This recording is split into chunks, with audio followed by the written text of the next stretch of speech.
The first full EV from the Polestar brand was named the 2, ditching part of its concept name, which had been the 40.2 in 2016 when the car was first exhibited.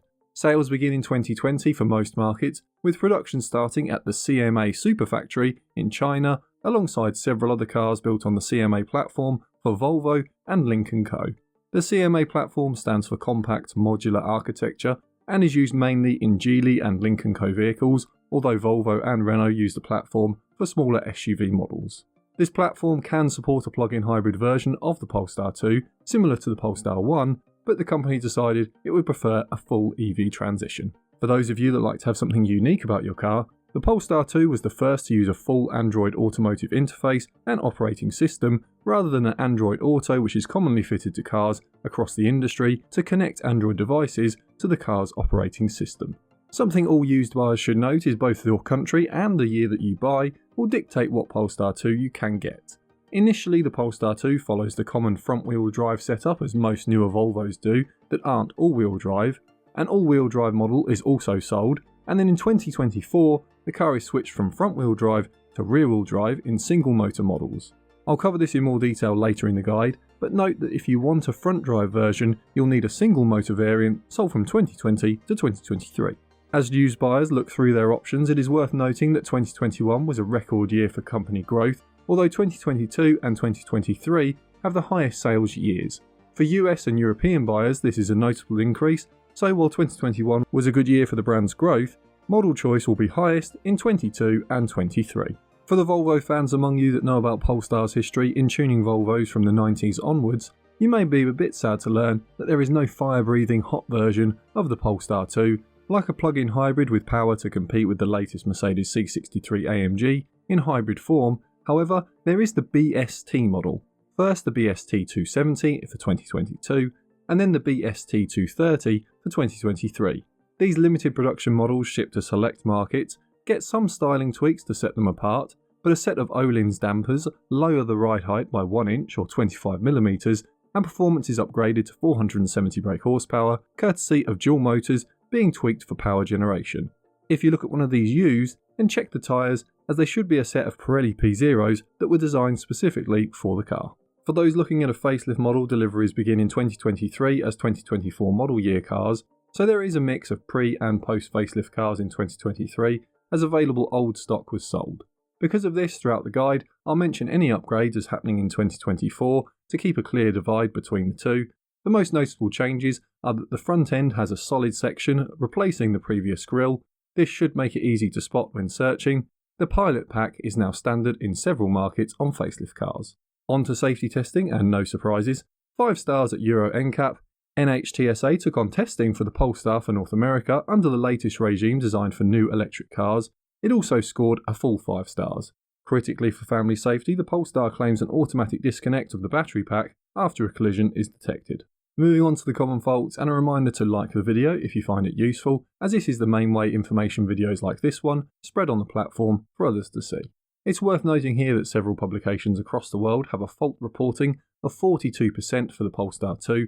However, the majority of these issues were minor and usually associated with faults with the infotainment in 2020 and 2021 built cars.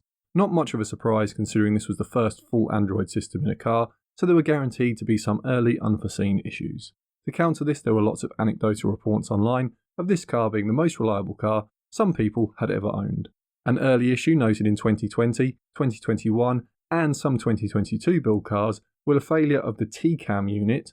Most owners found that unplugging the 12-volt battery and then reconnecting it forced a 3.6-volt battery within the T-cam to reset, although a software patch in 2023 seems to have resolved the problem for many.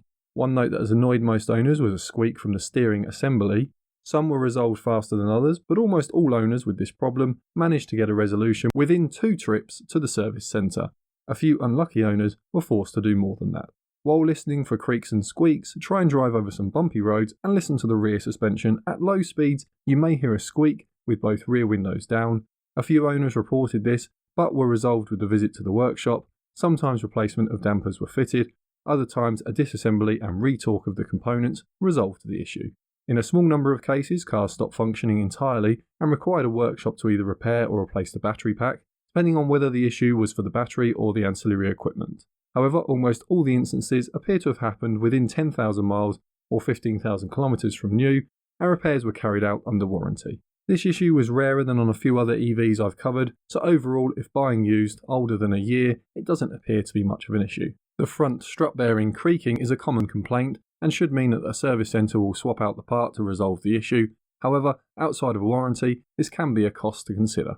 Any clicking or grinding noise will likely be an issue with the axle and is a known fault, most being resolved under warranty, but again, if you're looking at one from 2020 and 2021 that is out of warranty, be cautious if you hear the noise and negotiate either a fix or some money off to get it resolved. Next up are the recalls, and a reminder to subscribe if you enjoy the guide.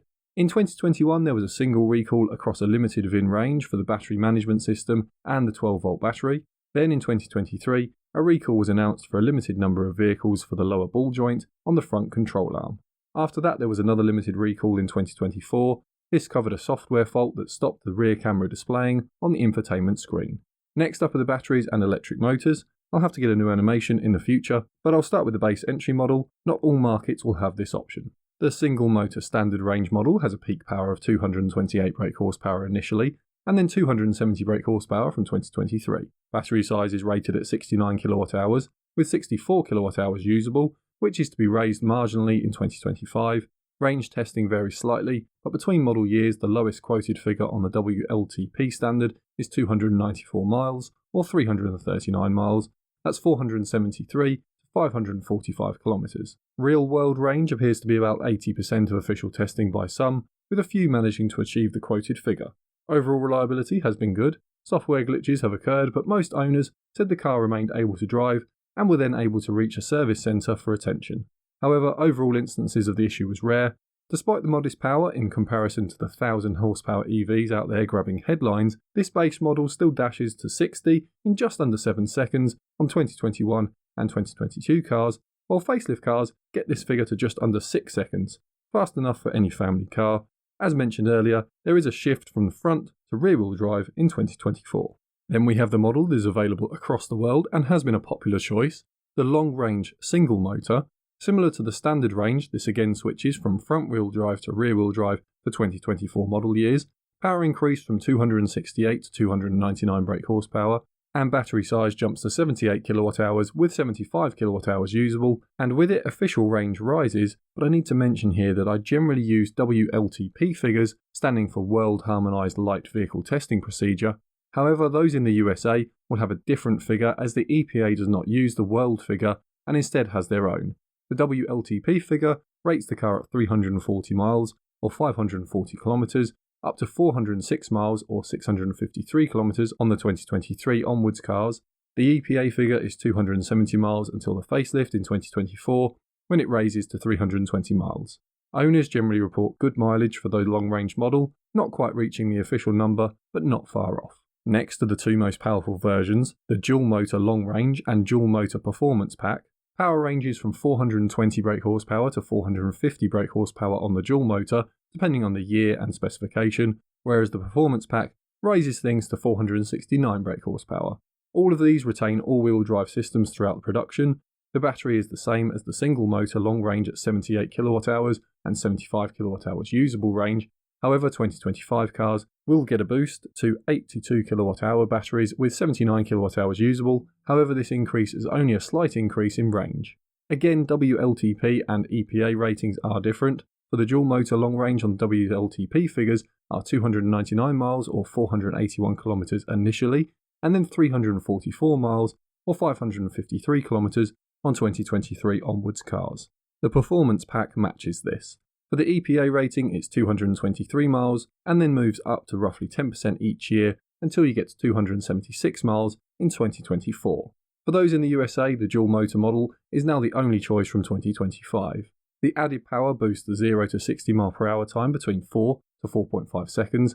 As many EV manufacturers try to make this time appear lower, this is just the 0 to 60 time or 0 to 97 km/h time, and not the more commonly used 0 to 62 mph or 0 to 100 km time that most of the world uses. For our picks, the steep depreciation makes the early 2020 and 2021 cars a bargain when compared to non-EV competitors. with the popular Polestar 2 single motor cheaper than the equivalent specification BMW 3 Series with a mild hybrid petrol engine after 4 years. However, the market can and does change regularly. If your budget stretches further, then the early car with a dual motor long range from 2023 gets a few small upgrades, blistering speed, and more choice, as Polestar had a great sales year in 2023. If you aren't sure about an EV, how about the Volvo S90 or XC90 buyer's guide next? Or there is the recent guide of the Porsche Taycan if you want a premium badge and bargain price compared to new.